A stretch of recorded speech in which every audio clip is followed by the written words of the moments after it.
جو کہتا امن یجیب المضطر اذا دعاہ، بس مجھے آنسو بہا کے دکھا دے، پھر تو ہندو ہے، سکھ ہے، مسلم ہے، عیسائی ہے، آ جاؤں گا، میں آ جاؤں گا۔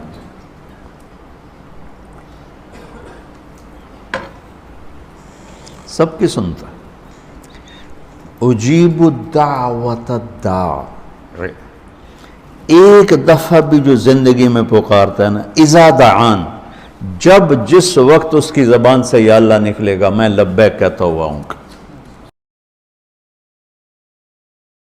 آج کی مائیں، میں گلہ کرتا ہوں، آپ کے والدین سے میں گلہ کرتا ہوں، انہوں نے اپنی اولاد کو فوکس نہیں کیا، یہ اپنے دھندوں میں اتنا پھنسے ہوئے ہیں، اپنے کاموں میں، کہ بچے اگنور ہو گئے۔ میں ماؤں سے کہتا ہوں بچوں کو ٹائم دو، تمہارا سرمایہ تمہاری اولاد ہے، اور اولاد ڈگری سے عزت نہیں ملتی، اولاد تمہاری نیک ہوگی تو وہ بلند بخت ہوں گی، عزت پائیں گی۔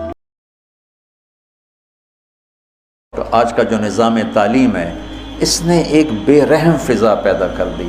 ایک معصوم ننھا 3 برس کا بچہ، وہ اسکول کا بوجھ لے کے جاتا ہے روتا ہوا، آتا ہے روتا ہوا، اس کے دل میں ماں باپ کی محبت جنم ہی نہیں لیتی، جنم لی ہوئی محبت مر کے دفن ہو جاتی ہے، ختم ہو جاتی ہے، اس کے سارے نیورون جل جاتے ہیں جب اس کے اوپر پریشر ڈالا جاتا ہے، پیچھے سے بجلی کا پریشر زیادہ آئے گا، یہ اڑ جائیں گے۔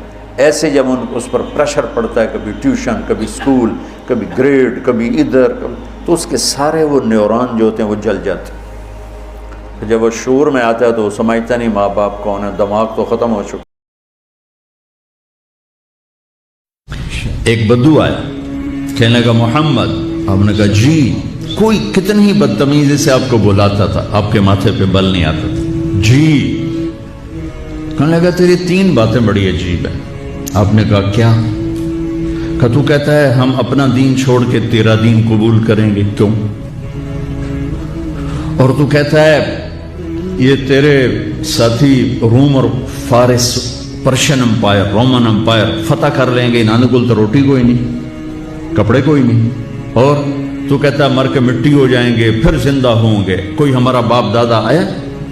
کوئی آیا آج تک ان میں سے؟ تو آپ نے بہت مسکرا کے فرمایا لعل الحیات تطول بک، مجھے لگتا ہے تیری زندگی لمبی ہوگی، اور تو دیکھے گا سارا عرب میرا کلمہ پڑھے گا، اور تو یوں بھی دیکھے گا کہ پرشین رومن امپائر ٹوٹ کے میرے شہر میں آئے گی، اور باقی رہ گئی تیسری بات مر کے اٹھنے کی، تو میں تیرا ایسے ہاتھ پکڑوں گا اور تجھے یاد دلاؤں گا، تیسری ہو گئی کہ نہیں ہو گئی؟ وہ کہنے لگا میں نہیں مانتا، تو وہ واپس چلا گیا۔ حضرت عمر جب مکہ فتح ہوا تو سارے عرب کلمہ پڑھ گئے، کہنے لگے بھی ایک تو ہو گئی۔ جب حضرت عمر کا دور خلافت آیا تو پرشین امپائر بھی ٹوٹ گئی اور رومن بھی، دونوں فتح ہو گئی، تو کہنے لگا بلی 2 ہو گئی، یعنی 3 بھی ہو جاوے گی، چل پڑھ کلمہ۔ تو کلمہ پڑھ کے نا مسلمان ہو کے مدینے شفٹ ہو گیا۔